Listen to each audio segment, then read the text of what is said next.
What would you do if your entire life was planned for you? Could you handle the truth if the person you trusted most had a hidden motive? In this gripping story, we reveal the shocking tale of a Black adopted daughter forced into a wealthy marriage by her white American mother from Charleston, South Carolina.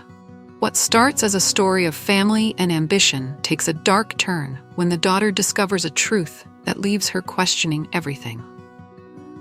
Before we dive in, don't forget to subscribe to the channel for more powerful stories like this one. Do you think the daughter made the right choice? We want to hear your opinion. Comment below. Charleston, South Carolina, basked under the golden glow of a humid summer morning. The cobblestone streets were alive with the sounds of horse-drawn carriages and distant church bells, a charming veneer that masked the complexities lurking behind closed doors. At the heart of this idyllic southern city, in a grand mansion adorned with white pillars and meticulously trimmed hedges, lived Caroline Mitchell, a woman known for her societal charm and unrelenting ambition. Caroline had adopted her daughter Naomi when she was just a baby, claiming it was an act of love and charity. But Naomi, now 22, couldn't shake the feeling that her life was little more than a project, a way for her mother to gain admiration and status within Charleston's elite social circles.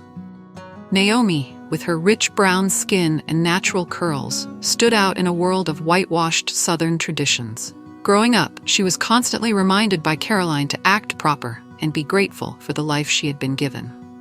It wasn't easy navigating the microaggressions that came with being the only Black girl at her private school, where whispers of adopted charity case followed her like a shadow.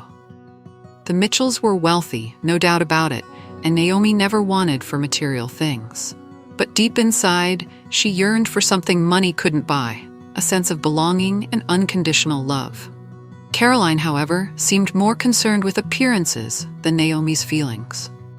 She was obsessed with securing her daughter's future in a way that would reflect well on her, not necessarily on what Naomi wanted. That summer, Caroline dropped a bombshell that changed everything. "Darling," she said one morning over breakfast, her manicured hands gently placing a gold-rimmed teacup on its saucer, "I've arranged for you to meet someone very important." The statement was casual, almost dismissive, but Naomi could feel the weight of it pressing down on her like the sticky Charleston heat.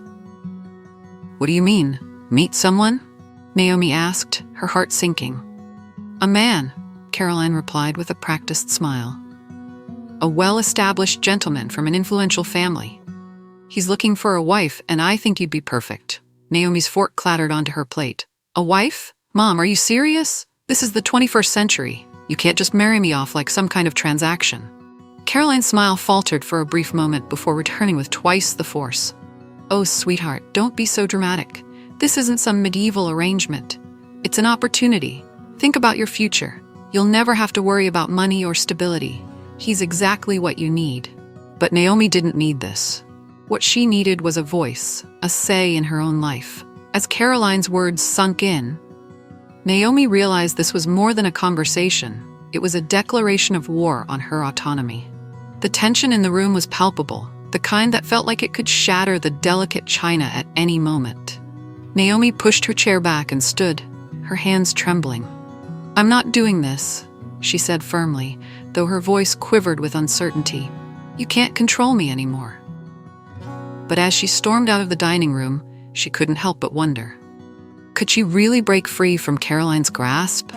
Or was her life already set in stone, just another piece in her mother's carefully crafted game? Naomi ran out of the grand dining room, the echo of her footsteps reverberating through the marble hallways of the Mitchell estate. The heavy gilded mirrors on the walls seemed to reflect not only her image, but also the weight of her mother's expectations that clung to her like a suffocating veil. She burst through the front door, stepping into the blazing Charleston sun. The heat was oppressive, wrapping around her like the very chains she was trying to escape. Naomi's heart pounded in her chest as she crossed the estate's perfectly manicured lawn, the sound of cicadas filling the air, their shrill chorus mocking her silent screams for freedom. The smell of blooming magnolias lingered, sweet but cloying, much like the southern charm that masked the harsh reality of her life. As she made her way to the edge of the property, Naomi's thoughts swirled in chaos. For years, she had tried to convince herself that Caroline truly loved her, that her mother's controlling nature was just her way of caring. But now, it was clear. Naomi wasn't a daughter to Caroline. She was a carefully groomed accessory, a token of Caroline's benevolence and a tool to cement her status in Charleston's rigid social hierarchy. The realization hit Naomi like a tidal wave, crashing over her and pulling her under.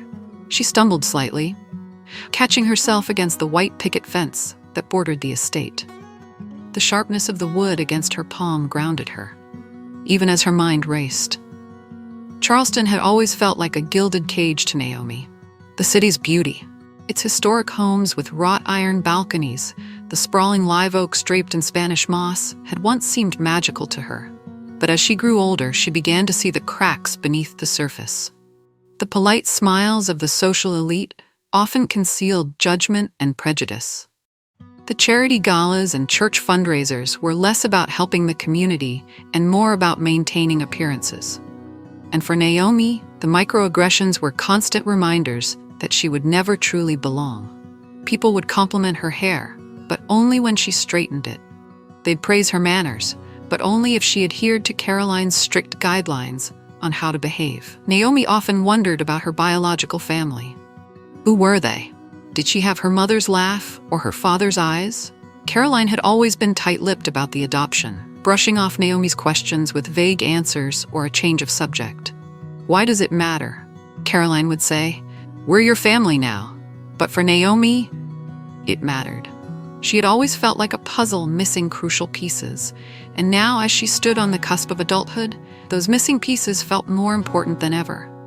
She wanted to know who she was, beyond the carefully crafted version Caroline had molded her into. As the summer heat pressed down on her, Naomi made her way to the one place where she always felt safe, the old dock by the Ashley River.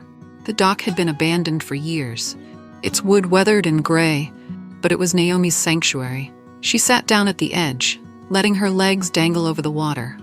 The river flowed steadily, its surface shimmering in the sunlight, and for a moment she let the rhythmic sound of the current calm her racing mind.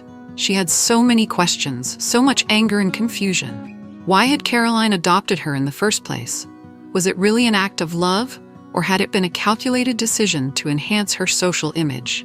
And why now, after all these years, was Caroline trying to marry her off? Naomi clenched her fists, her nails digging into her palms. She wasn't a pawn in her mother's game. She refused to be. But breaking free from Caroline's control wouldn't be easy. The Mitchell name carried weight in Charleston, and Caroline had connections everywhere. If Naomi tried to leave, where would she go? What would she do? She had dreams, of course, big dreams. She wanted to travel, to explore the world beyond the narrow confines of Charleston society. She wanted to pursue her passion for art, something Caroline had always dismissed as a frivolous hobby. But those dreams felt so far away, almost impossible to reach. Naomi had no money of her own. Everything she had came from Caroline. And while her mother had never explicitly said it, Naomi knew the unspoken truth. If she defied Caroline, the financial support would disappear.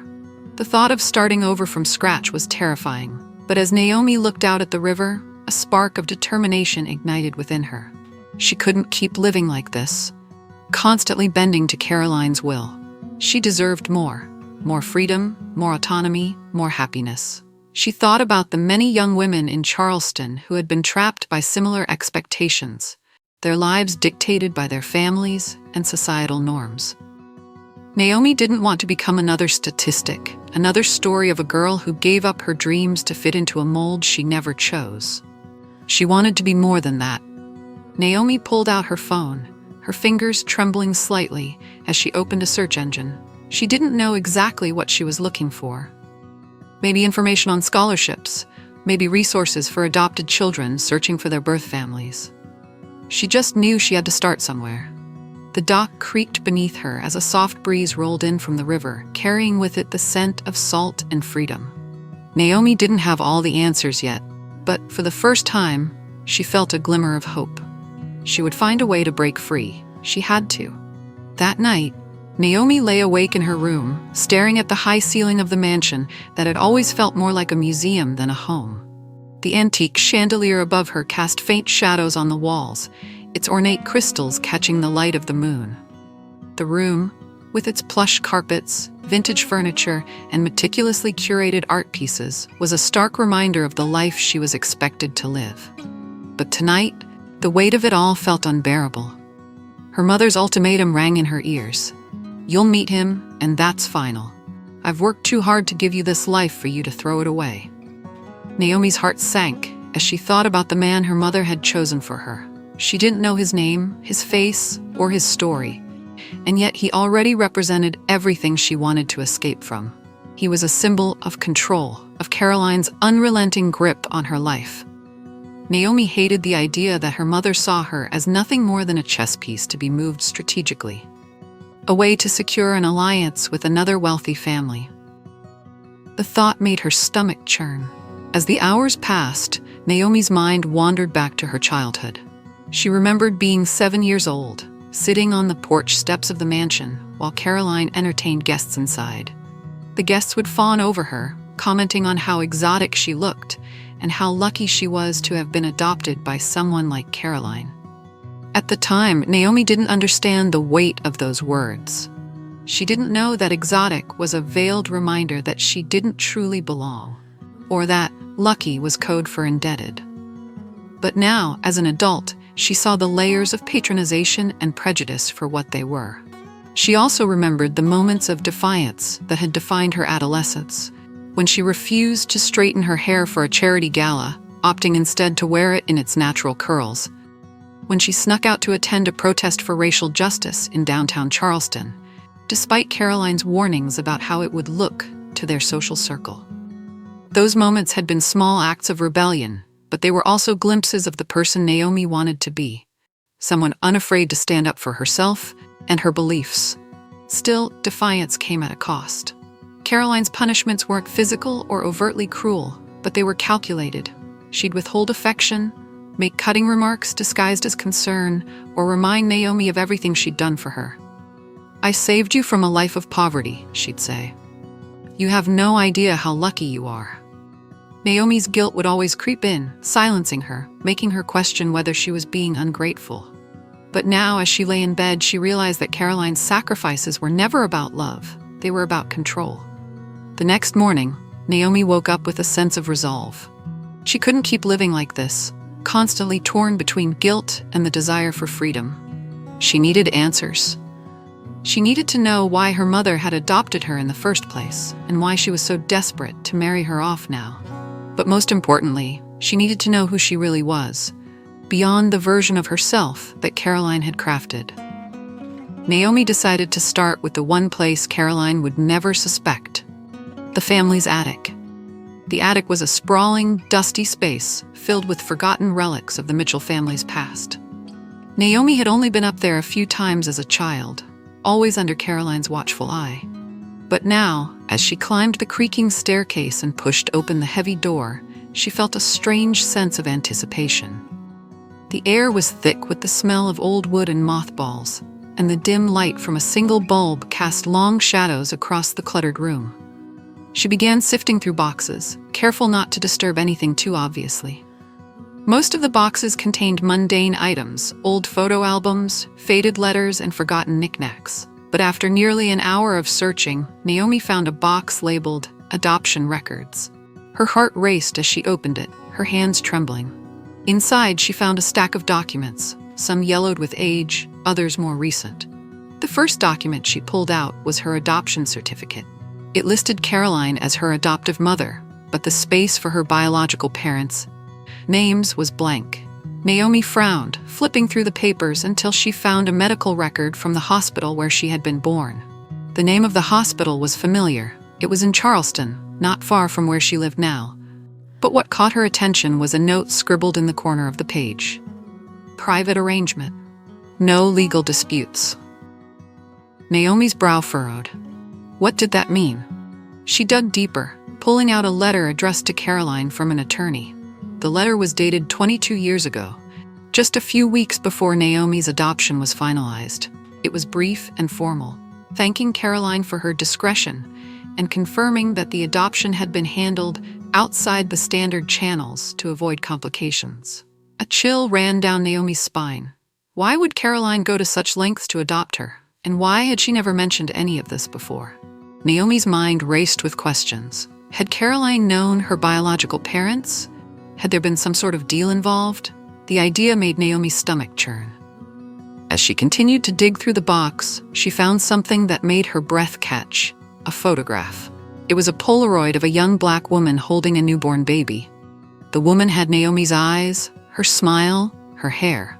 Naomi's hands shook as she turned the photo over, hoping for some clue about the woman's identity. On the back, in faded ink, were the words, "Evelyn, July 3rd, 2002. Naomi felt a lump rise in her throat. Evelyn, was this her mother? Why had Caroline never mentioned her? Why had she gone to such lengths to erase her from Naomi's life? Naomi clutched the photo tightly, her mind spinning. She had spent her entire life feeling like she didn't belong, and now, for the first time, she had a name, a connection to the person she came from. But as much as the discovery filled her with hope, it also filled her with fear. She knew that confronting Caroline with this information would not be easy. Her mother was not the type to admit fault or relinquish control. If Naomi wanted answers, she would have to be prepared for a fight that could shatter the fragile foundation of their relationship. As Naomi descended the attic stairs, the photograph clutched tightly in her hand. She felt a new sense of determination. For the first time in her life, she had a piece of the puzzle that made her who she was. And she wasn't going to let Caroline take that away from her. Not anymore. The next evening, Naomi sat in the grand dining room once again, but this time the air was thick with tension. The long mahogany table was adorned with the usual fine china and crystal glasses, but Naomi couldn't focus on the meal. Her mind was consumed with the secrets she had uncovered in the attic.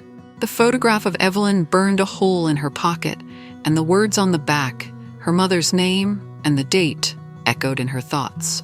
Caroline sat at the head of the table, poised and elegant as ever, sipping her wine with a casual grace that made Naomi's blood boil. How could she sit there so calmly, pretending everything was fine, when she had been hiding something so monumental?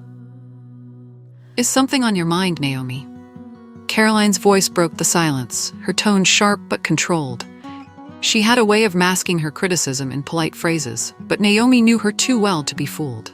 Her mother's piercing blue eyes fixed on her, searching for cracks in her composure.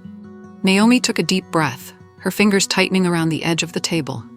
"Actually, yes, there is," she said, her voice steady but laced with defiance. "I was in the attic yesterday." Caroline's expression didn't falter, but Naomi noticed a slight twitch in her jaw, a sign she was caught off guard. "The attic?" Caroline said lightly, setting down her glass. "Whatever for? It's full of old junk, nothing of interest to you." Naomi leaned forward, her gaze unwavering. "I found my adoption records," she said, watching for a reaction. "And this." She pulled the photograph from her pocket and placed it on the table between them. The Polaroid, worn and faded, seemed to glow under the soft light of the chandelier.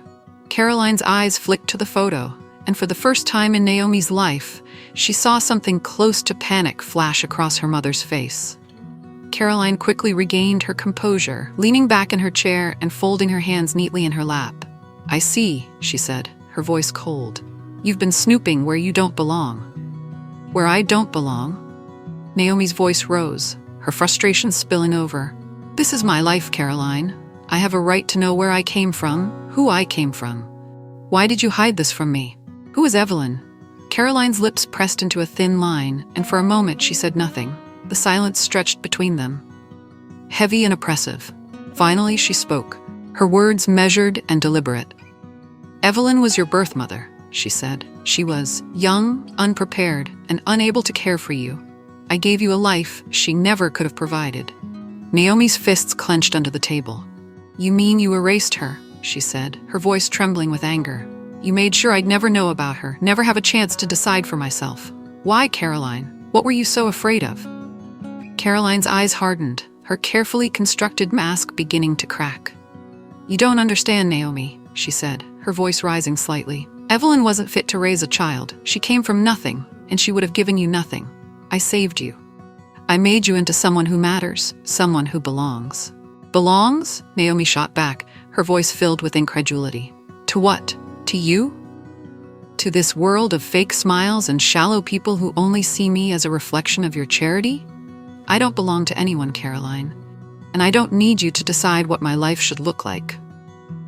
The tension in the room was suffocating, the kind that made every sound, Caroline's sharp intake of breath, the distant tick of the grandfather clock, feel amplified.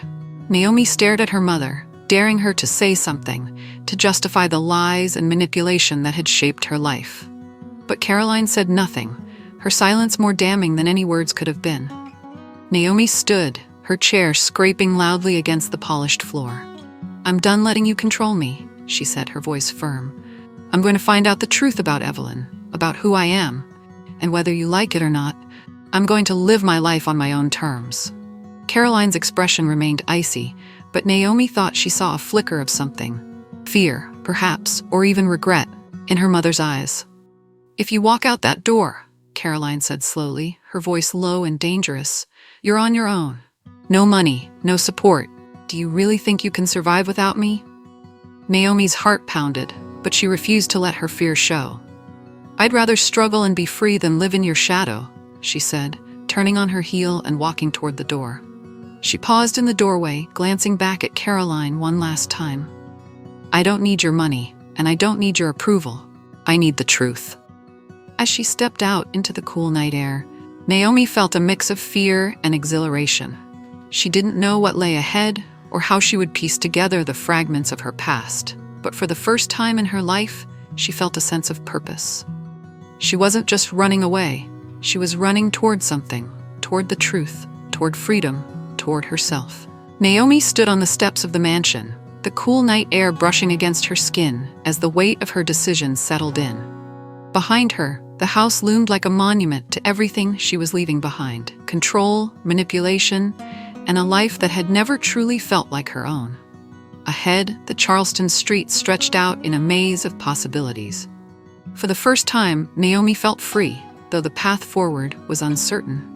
She clutched the photograph of Evelyn tightly in her hand, a tangible connection to a past she was determined to uncover. Her first stop was the hospital where she had been born, its tall brick facade eerily quiet under the moonlight.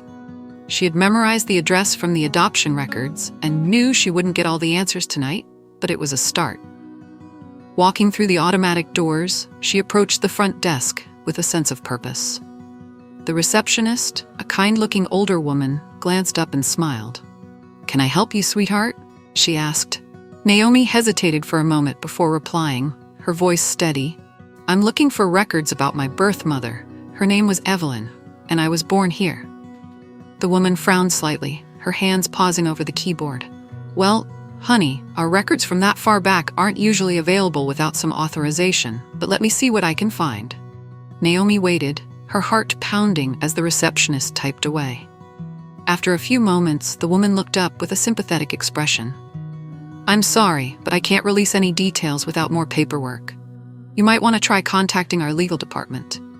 Naomi thanked her, disappointment settling in her chest. It wasn't the breakthrough she had hoped for. But it wasn't the end of the road either. She wouldn't give up. Walking back outside, Naomi stared up at the stars, her resolve strengthening. She thought about everything she had uncovered over the past few days, the hidden adoption records, the photograph, and the lies her mother had told her. For so long, Naomi had felt like a puzzle with missing pieces, but now she was beginning to see the outline of a picture taking shape. It wouldn't be easy to find Evelyn or to rebuild her life without Caroline's support, but Naomi knew she was ready to face whatever challenges lay ahead. The next morning, she packed a small suitcase with just the essentials: clothes, her sketchbook, and the photograph of Evelyn. She didn't have a solid plan, only a burning desire to move forward. As she stepped outside, the rising sun bathed Charleston in a warm golden glow. The city, with all its beauty and flaws, suddenly felt different to her, less like a cage and more like a starting point. Naomi took a deep breath and hailed a cab. She didn't know where the road would lead, but for the first time in her life, it was hers to choose. And that was enough.